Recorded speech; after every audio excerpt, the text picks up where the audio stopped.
안녕하세요. 책누리 지도사 강의를 맡은 임미수입니다.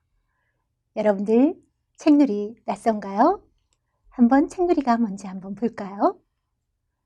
이 그림 한번 보세요. 책누리, 우리 주변에서도 흔히 볼 수 있는 것. 그래, 책만 있으면 누구나 할 수 있는 것. 이게 바로 책누리예요. 책누리란 우리 정의를 한번 내려볼까요? 책누리가 뭘까요? 책을 소재로 다양한 누리활동을 하는 것, 그림책을 활용한 문화활동, 책 읽는 즐거움을 놀이를 통해서 체험할 수 있는 활동이라고 되어 있네요. 그동안 그림책을 활용한 문화활동은 많이 해왔죠. 저도 독서논술 지도사로서 아이들과 많은 수업을 진행해 왔어요. 그런데 이 책누리와 그동안 기존에 있던 것하고 뭐가 다를까? 어떤 것이 다를까요? 여기에는 스토리텔링이 있다라는 거죠. 스토리텔링이 있고 그리고 나서 놀이 활동이 있다라는 거예요. 기존에 우리가 말하는 그림책을 활용한 문학 활동은 어떤 거였냐면 책을 읽어온 후에 뒤에 독후감을 쓴다든가 독서 감상문, 왠지 쓰는 것, 딱딱한 것을 중심으로 얘기를 했다면 여기서 말하는 문학 활동은 놀이 활동이에요. 어떤 놀이 활동일까요? 말랑말랑한 것, 누구나 할 수 있는 것.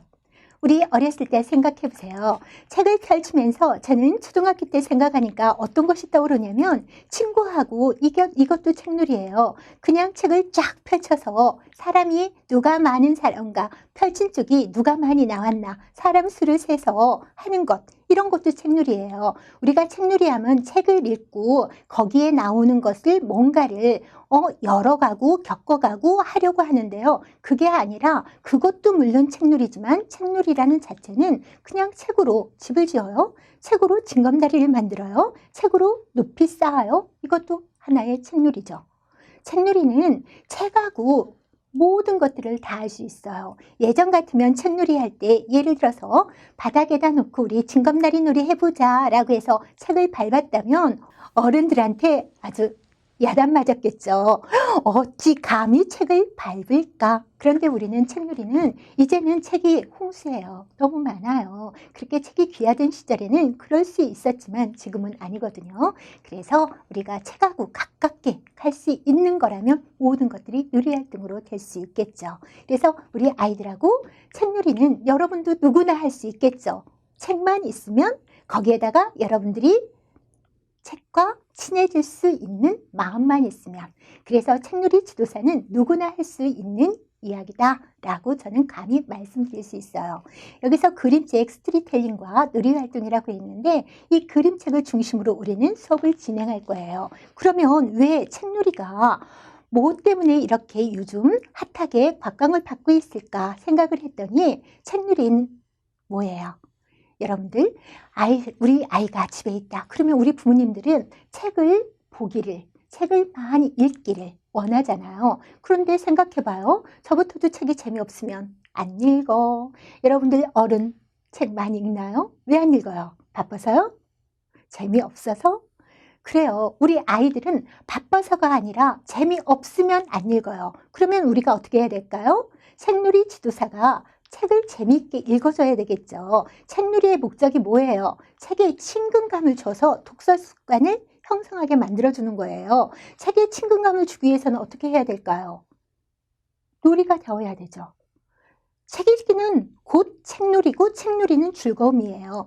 제가 저기에다가 책 읽기, 책놀이, 즐거움 이 세 개를 지금 둥글둥글하게 모여놨는데 저거는 하나만 빠져도 안 돼요. 책 읽기가 뭐다? 책놀이다. 책놀이가 뭐야? 책 읽기야. 그러면 어떻게? 즐거워야 되지. 즐거움이에요. 우리 책에서 아이들한테 책이 좋은 줄 다 알아요. 왜 읽어야 되는지도 다 알아요.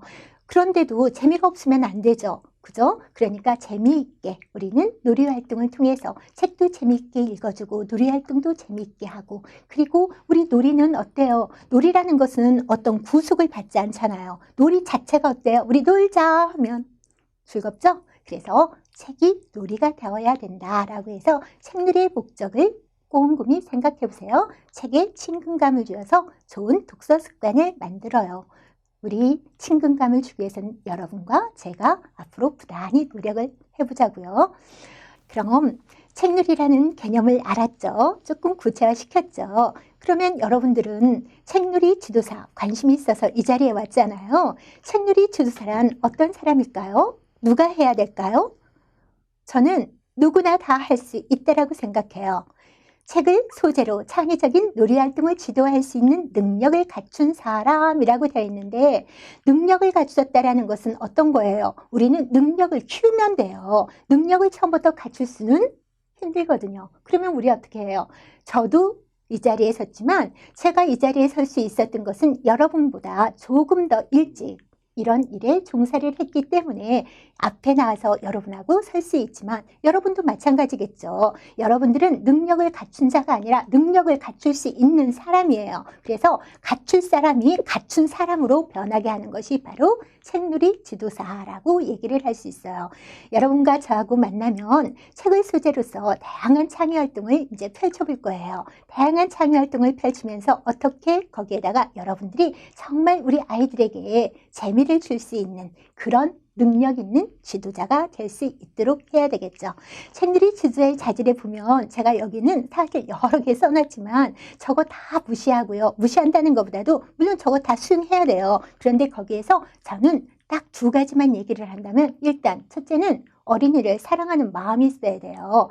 어린이를 사랑하는 마음이 없으면 책놀이는 보편적으로 요즘은 어르신들한테 책놀이 수업도 가능해요. 근데 보편적으로 저하고 여러분하고 이 시간에 만날 때는 영유아를 대상으로, 또 초등 저학년을 대상으로 책놀이 수업을 진행할 거예요. 여러분도 저하고 수업을 받았다면 앞으로 수업을 진행을 해서 여러분들이 25강까지 다 나아간다면 책놀이 지도사로서 영유아를 대상으로, 초등학교 아이들을 대상으로 해서 아마 수업을 진행하게 될 건데요. 지금은 그 영유아뿐만이 아니라 어르신들을 대상으로도 책놀이 수업이 진행되고 있어요. 그런데 우리는 영유아 대상이라고 그랬죠. 그러니까 당연히 아이를 사랑하는 마음이 있어야 돼요. 사랑을 해야만이 교감할 수 있어요. 책이 아무리 좋고 내 목소리가 아무리 예쁘고 내 목소리가 잘 들려준다 하더라도 아이들하고 교감이 없으면 이것은 안 돼요. 책놀이로 조금은 거리가 멀어질 수 있으니까 일단 여러분들이 아이를 사랑하는 사람이라면 오세요. 이 자리에 여러분들은 책놀이 지도사로서 충분히 능력을 갖출 수 있는 사람이에요. 아이를 사랑하고 여러 가지가 있지만 여기다가 여러분들이 뭐를 할 수 있어야 되냐면 책을 조금 더 맛깔스럽게 읽어줘야 되잖아요. 그동안 여러분들 책 안 읽어주신 분 없죠? 우리 아이를 읽어줬든 옆집 아이를 읽어줬든 아니면 내가 읽었든 책을 모두 다 읽고 재밌어 했을 거예요. 그런데 나는 아이들하고 여러분들이 지금 우리 아이들과 수업을 해야 되잖아요. 그러면 아이들에게 어떻게 읽어줘야 될까요? 스토리텔링. 맛깔스럽게. 그러니까 스토리텔링이라는 것은 다양한 읽기를 통해서 아이들에게 이야기를 전달해 줘야 돼요. 그러기 위해서 스토리텔링을 잘하기 위해서는 목소리 연습이 아니라 여러분들이 이 사랑하는 마음을 담아서 목소리, 조금 이제 여러분하고 저하고 여러 번 만나다 보면 여러분들도 자연스럽게 스토리텔링은 이런 것이다 라고 얘기를 할 수 있는데요. 거기에서 낭독식 읽기도 있고 구연식 읽기도 있어요. 목소리 흉내를 잘하는 게 아니에요. 어디에서는 정확하게 띄워주고 어디에서는 조금 텀을 주고 어디에서는 조금 더 쉬어서, 그리고 내가 그 책을 여러 번 본 다음에 아이들에게 들려주겠다. 이 마음만 있으면 여러분은 훌륭한 책놀이 지도사의 자질을 갖춘 자라고 말할 수 있어요. 다양하게 여러 가지 자질을 제가 여기다가는 이렇게 나열을 해놨지만 잊지 마세요. 여러분들이 어린이를 사랑하고 여러분들이 책을 내가 정말 여러 번 반복해서 읽어서 아이들에게 같이 하겠다라는 마음만 있으면 책놀이 지도사로서 충분히 자질을 갖추고 있다라고요. 그래서 책놀이 지도사예요. 우리 책놀이 지도사로서 아까 스토리텔링을 제가 얘기를 했죠. 책놀이란 책을 소재로 다양한 놀이활동을 하는 것, 이렇게 정의를 내렸잖아요. 다양한 놀이활동이라고 그랬는데 여기서 다양한 놀이활동은 예전이라고 하면 뭐라고 그랬어요? 독후감을 쓴다, 독서 감상문을 쓴다, 그 정도였다면 요즘은 정말 다양해요. 쓰기 수업 아예 없는 것은 아니겠죠. 쓰기도 필요할 때는 해야 되겠죠. 그런데 이 쓰기 수업에서 조금은 탈피해서 뭔가를 능동적으로 아이가 수동적인 태도로 받아들이는 게 아니라 스스로가 능동적이고 주동적인 태도로 나서는 거예요. 그러기 위해서는 우리가 교사가 여러 가지를 해주는데 우리 한번 볼까요? 저 앞에 보니까 제목도 짓고 표지도 그리고 수문 그림도 찾고 이야기도 새로 짓고 노래도 부르고 집 짓기도 하고 도미노도 하고 우리 예전 같으면 책으로 어떻게 집을 지어요? 예전 같으면 어떻게 책을 도미노에서 책을 꽈당 넘어뜨릴 수가 있어요? 근데 다 돼요. 우리 책에서 도미노도 징검다리도 만들고요. 책을 사다리 타기 게임도 할 수 있어요. 여러 가지로 해서 다 할 수 있어요. 책 자체만 갖고도 놀이가 될 수 있도록도 하지만 또는 책을 읽고 나서 거기에 작가가 말하려고 하는 것들을 우리가 다양한 방법으로 풀어내는 거죠. 그래서 저기 보면 제가 다는 이야기를 여기다 다는 다 쓸 수는 없어요. 여러 가지가 있겠지만 기억에 남는 장면도 그리고 주인공도 되어보고 역할놀이도 해보고 릴레이도 해보고 여러 가지 있어요. 이것 말고도 여러분들도 찾아내면 많이 있겠죠. 몸으로 표현해 주는 것도 많고요. 신체 활동놀이, 조형놀이, 동극, 동시, 언어 감성뿐만이 아니죠. 이렇게 해서 아이들하고 다양한 놀이 활동을 하는 것이 바로 책놀이라고 말할 수 있어요. 이렇게 다양한 활동한 예시를 한번 볼까요? 저 뒤에 보니까 저 아이는 제가 다른 아이들도 많이 이렇게 사진을 찍어올까 했는데 초상권 침해 뭐 이런 것 때문에 제가 아이들하고 지금 사진을 올리지는 못했어요. 근데 저 아이가 하는 것을 지금 보니까 뭐를 하나요? 그냥 책을 보면서도 지금 재미있게 쌓아놓기도 하고 한 줄로 세워놓기도 하고 그러네요. 이게 바로 책놀이의 활동이라고 볼 수 있겠죠. 이런 활동을 책놀이라고 볼 수 있겠죠. 이렇게 쉽게 다가갈 수 있는 게 바로 책놀이 지도사. 책놀이 지도사 어렵지 않죠? 누구나 할 수 있어요. 그러면 여러분들이 만약에 나는 이 책놀이 지도사로서 강의를 들으면 어떻게 될까?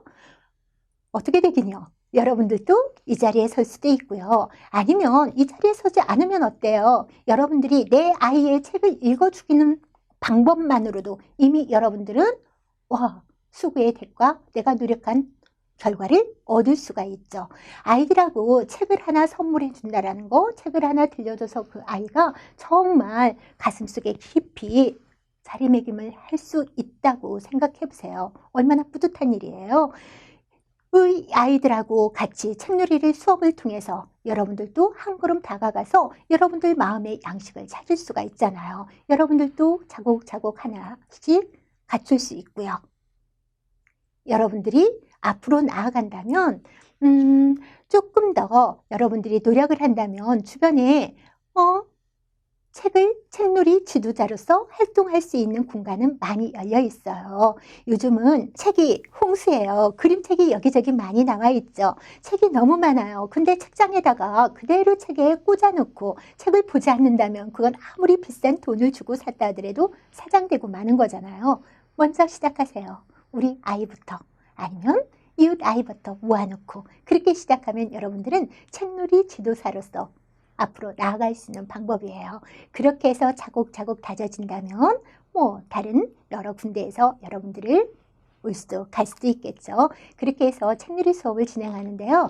제가 책놀이 수업을 여기 25강을 준비했어요. 25강을 준비해서 오늘은 그냥 간단하게 여러분하고 OT 정도로만 얘기를 할게요. 1강에서 3강까지는 이론 강의예요. 저는 모든 것들이 실기가 있다 할지라도 이론이 없이 바탕이 깔리지 않으면 실기가 미약하다라고 생각하거든요. 그래서 이론을 3강까지 하고요. 그리고 4강부터는 책놀이 실생활에서 아이들하고 책놀이를 수업하는 방법을 어떻게 할까를 저 혼자 열어가는 게 아니라 여러분들이 이 자리에 함께 한다면 여러분과 함께 열어갈 거예요. 그래서 25강까지 여러분하고 만나서 좋은 시간을 가졌으면 좋겠습니다. 오늘은 여기까지였습니다. 감사합니다.